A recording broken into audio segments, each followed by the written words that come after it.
ezana yeba yo Yahweh, Yahweh, obongi na lokumu, yangana yo ekosuka awate, yangana yo ekosuka awate,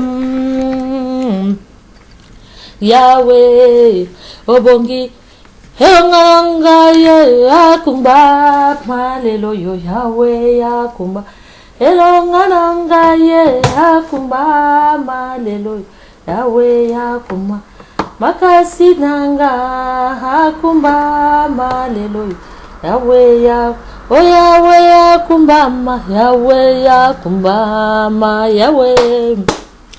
Oh elonga bomoyi nanga akumba malelo Yahweh ya, oh makasi nanga yokumba malelo, oh Yahweh yokumba ma, Yahweh yokumba ma, Yahweh ashilo yokumba ma.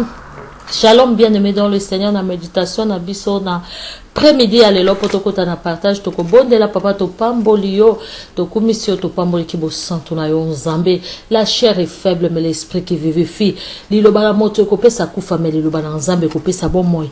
Ya konto sengi na Saint-Esprit a vivifier biso. A pesa biso makasi malgré ba misala, malgré ba classe. Tozokna toza ko tatola kaka liloba na nzambe. Po ete yum to pesa makasa ko partager. Olobi ke so ko zui verset moko partager na moninga yango lelo na ko partager na ba sœur na ba frère nanga liloba oyo ya bomoy. Nzambe to bebisi nyonso bokisi na kombo na Yesu Masia. Zala derrière ta parole na yo po kokisa yango. Saint-Esprit de Dieu, zoa lokumu Père éternel to élevé kombo na to bebisi nyonso bokisi na kombo na Yesu. Kombo na Yesu ezala glorifié. Amen.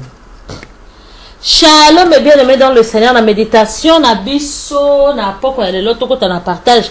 To keneka wana to suka ki to zuba Bible na biso. To suka ki bongo na Genèse. To suka ki na Genèse chapitre 30 verset 43. To tangi na kombo na Yesu Masia verset 43. Jacob s'enrichit énormément et devient propriétaire d'un grand nombre de moutons et de chèvres, de servantes et de serviteurs, des chameaux et des d'ânesses. Tokomi sikoyo na Genèse chapitre 31 verset 1. Or, il apprit que le fils de Laban disait, Jacob s'est emparé de tout ce qui appartenait à notre père. C'est cette façon qu'il est constitué toute sa richesse. Il s'aperçut aussi de Laban n'avait plus à son égard la même attitude qu'auparavant. Alors, Seigneur, dit à Jacob, retourne au pays de tes parents, auprès de ta famille, et je serai avec toi.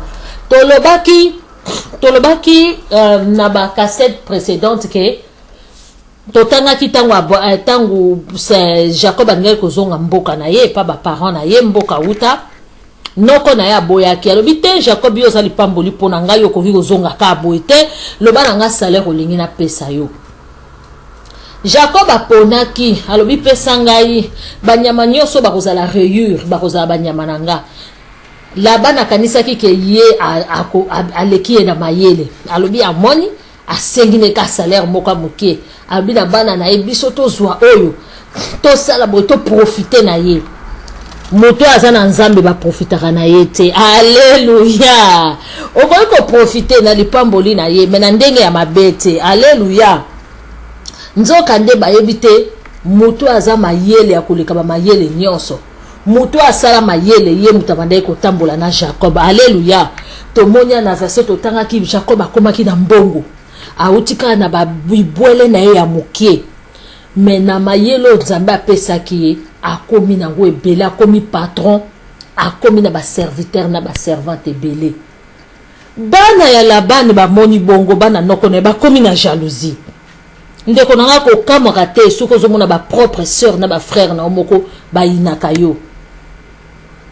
Étoile lipamboli. Ba cousin na ye propre to bengi na français ba cousin germain. Oyo donc bo uti na germain moko, bo uti na ba gène moko.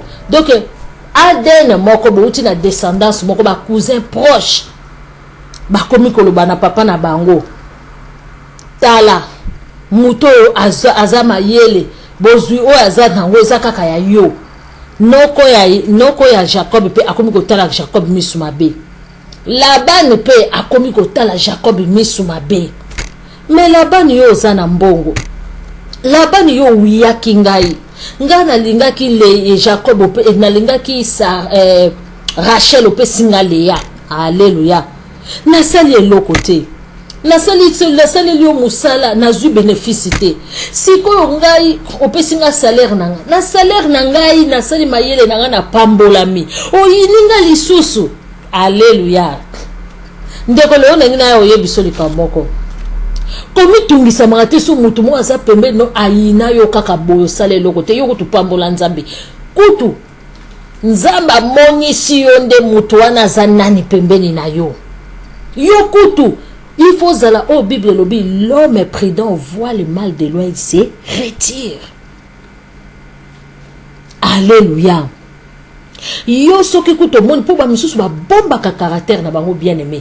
Ba misusu ayina yo masakola ki sa gentil lokola Jean Tapiné. Babi motema ya moto ezali sanduku nani akoki ko yeba yango. Kadena nango ezaka epa ya nzambe mutayebi mitema. Mutu mususu kuto akolakisa yo même pas ba caractère wana o Laban asakola ki sa Jacob. Okomona kutu gentil okondima kutu teke ye mutu akoboma yo. Alléluia. Adana F bavana ki na nyoka na jardin d'Eden. Nyoka yaki na gentillesse nyonso. Abinga na yeko pesa bino mayele. Soki bolie mbuma wana bino bokufunga mamisu bokoma banzambe. Eve peta waliaki mbuma afunga makipe misu. Satan kosa ki ete. Mais apesa ki mayele ya mabe ya désobéissance. Eza lokola mutu soka kepa ya nganga. Nganga yebisi okokoma riche ezali kambu kitoko okokoma na bambongo ebele okokoma na bandako ebele ezali pamboli mais lipamboli wana okolekisa mama na tata na yo lipamboli wana okolekisa bana na yo okolia mbongo yango na nani. Alléluia. C'est la bénédiction de l'Éternel qui enrichit et il ne fait suivre d'aucun chagrin. Dis Amen. Awa tomoni Laban akomi susu na zuwa. Mutu oyo, ma soeur, mon frère, mutu bozalaka na voisin, yaya na yo, leki na yo, papa na yo, mama na yo, camarade. Osalaka nyonso pona ye alingaka yo kaka te. Yebake boza na spiritualité moko te. Awa nzambe tomoni abimela alobi na Jacob na ndoto. Zonga pa ba parents na yo danger komi. Bato bako sala yo mabeso ko umeli na kopambola na misu na bango. Nzambe alobaki je dresserai une table devant toi en face de tes ennemis. Nzambe alobi na kota mesa na kotanda mesa na biloko akolia na ya komela. Bozwi nyonso likola mesa ovandi ozolia bayini na baza kotala yo liboso bayini na yo. Nzambe ngai kolakisa Laban ta mutu yo nyokola kitala ndenga fuluki. Ngai nzambe na fuluki siye. Mais nzambe alobi na biso teke na kotika bino kaka bolia ka bozwi liboso banina bino. Alobi to bimakati na bango. Awa nzambe alobi na Jacob longwa parce que zuwa esi ekoti. Kaya bomaki Abel likola jalousie tokiti. La 4 balbi Jacob fit venir Rachel et Léa au champ. Il était ses troupeaux. Où étaient ses troupeaux pour leur dire je m'aperçois que votre père n'a plus à mon égard la même attitude qu'auparavant. Mais le Dieu de mon père a été avec moi. Vous savez bien que j'ai servi votre père et de toutes mes forces. Pourtant, il m'a trompé en changeant 10 fois mon salaire. Mais Dieu ne l'a pas laissé me faire du tort. Si votre père déclarait, les animaux qui m'ont des petites taches seront ton salaire. Toutes les femelles avaient des petits avec des taches. Ou bien il déclarait, Les animaux rayés seront ton salaire. Tous les femelles avaient des petits rayés. C'est Dieu qui enlevait à votre père son bétail pour me les donner. Alléluia. À l'époque où les bêtes s'accouplaient, voici ce que je vis dans un rêve. Le mâle qui s'accouplait avec le brebis ou de chèvre, des rayures, des petites taches ou des points de couleur dans ses rêves.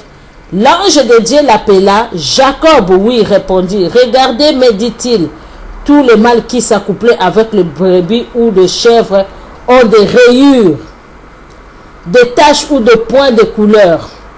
Il en a ainsi parce que je vis comment Laban t'a traité. Je suis le Dieu qui t'est apparu à Bethel, là où tu as dressé et consacré une pierre, là où tu t'es engagé envers moi par un vœu.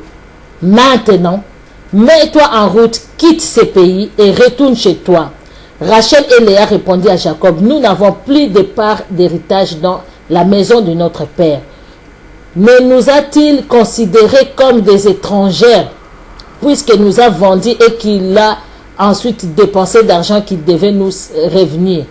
Par conséquent, tous les biens que Dieu a enlevés à notre père nous appartiennent, à nous et à nos enfants. Fais donc tout ce que Dieu t'a ordonné. Alléluia. Bien-aimé dans le Seigneur, nangi ko biso likamoko. Soki ezali lipamboli ya Nzambe, soki likambo oyo ozosala eza ya Nzambe, na batu ya mabeba kozala en faveur na yo. E na Satan ye moko akobanga kosimba po Nzamba pamboli. Balobi o Nzamba fungoli ezali na mokangi te. Alléluia. Bana oyo Jacob azosola na bango. Basi oyo Jacob azosola na bango avant tout papa na bango na ezalaki Laban. Avant bayeba Jacob bayeba ki nanu Laban. Laban azalaki papa na bango. Bazali censé bayokela papa na bango. Alléluia. Ndeko langa loba ya Nzambe za ya Nzambe. Alléluia. Jacob awa lobi. Nzambe lobaki na Jacob awa bima anga na kopambola yo. Jacob azaki toujours na confiance na Nzambe wana. Amona yete. Ayoka yeka na sango. Siko ya vivre le boko na ye. Azo tambola neka ndenge yo zo tambola na Nzambe bien-aimé. Ndenge yo tunaka eska zalaka. Tangu abane ko sala na papa na ye. Na asira abane ko ba eske Nzamba ngo penza azalaka Nzamba ngo papa so baka Isaac azalaki Nzamba koko na biso Abraham. Lelo akomi Nzambe na ye. Oyo ya monaki na Bethel. Alléluia. Awumeli na ye mikolo. Ndeko ko perdre ba mikolo yo umeli na Nzambe te. Et pesa oso sous confiance à makasi. Épreuve oyo yo zo leka nango. Nangonga oyo elembisa yo te. Et pesa yo le sous confiance. Rappelle-toi na ba oyo Nzambe asalela oyo ya minene. Pe zongi sa confiance e pa ya Nzambe. Kozanga mwane perdre sa omutute. Kozanga mbongo tonza la to malili. Balobi banga mutu akoboma nzoto na molimo me oya koboma nzoto ya pamba te. Nzale koboma nzoto. Kozange koki koboma nzoto. Na basusi na makambo ebele me koboma molimo na yo te. Alléluia. Jacob alobi na bana basi na ye mibale na bana. Alobi botelela nga likambo ya papa na bino. Papa na bino a changé salaire na nga 10 fois. Musala na ye kaka kokosa ngai. Musala na ye kaka ko profiter na nga. Nyonso tu wana na nzimi. Nzamba moni souffrance na nga. Nzamba moni humilité na ngai. Ataba nyokolaka mutu na lembi. Nzambe na songe alakisi ngai. Tangu papa na bino apesaki ngai ba bibwele oyo bazalaki na ba rayure. Alobi ange de l'Éternel à la kisinga ndenge ba bibwele oya mibali babandaki kosangana kaka na ba oyo bazana ba rayure pona ba pesa bango bana. Ange alobi nanga na moni pasi Nzambe moni pasi nyoso la bane amoni siyo yango na zuibo zui na ye na pesi yo po yo mérité yango na pasi oyo nyoso amoni siyo na escroquerie nyoso tala ba bien aimé dans le Seigneur. Nzambe alobi à moi la vengeance, à moi la rétribution. Tika ndeko ko venger te ata bazo nyoko yo longwa place bazali mais nzambe abundela yo. Nzambe amoni souffrance à Jacob. Nzambe amoni comme noko na ya maltraita ki. Alobi tiens. Alakisi noko na ye que yo sali capable ya kokanga bénédiction ya mwana oyo te. Loba na moyini na yo anyokola ka yo. Loba souffrance ozomoni sanga mobali oyo. Souffrance ozomoni sanga mwasi oyo. Souffrance ozomoni sanga ndeko oyo. Souffrance ozomoni sanga na kati ya ministère ekokanga volonté ya Nzambe te pona bomoi nanga. Alléluia. Mabe bazosala yo eko changer volonté ya Nzambe te. Ayebisi bango Nzambe a changé sikoyo. Alobi nanga na bima na mboko yo na kene na mboka nanga. Bana ne abasi balobi oui. Tondimi papa na biso azama be. Ateki biso lokola ba makayabu. Bayebaki ki ateki bango. Ateki biso abalisi biso yaya na leki mobali moko kapwa zwa mbongo. Azu babozwi na biso oyo ba héritage ngeke za ya biso a dépenser ango nyonso. Si ko ya lingi biso to souffrir pe na ba koko na ye quel motema mabe. Alors soki Nzambe na lobito bima biso to kolanda yo. Bien aimé dans le Seigneur, mabe futaka te na ba na baboyi papa na bango mabe leki. Ndeko nanga mutu azo nyokola ona ngunga oyo komona pasi te. Buka mabolongo na yo. Komi tungisama na koswana te. Komi tungisama na kanda te. Seka. Soko yobi koza na Nzambe elongeza ya yo. Bato ya misala mabeka nde baninga konyokola baninga. Yo makasi na oka na mabolongo. Awa Jacob asimba kika Nzambe na ye na Bethel. Pe Nzambe wana longisaki ye. Shalom bien aimé dans le Seigneur. Toko continue lisusu toko mona ndenge Nzambe na biso asalaka. Ndenge Nzambe na biso akoki kozongisa vengeance. Ndenge Nzambe na biso abundela kabiso. Yo moto zangi kimi oza au perdre espoir, zongisa espoir. Nzambe na yo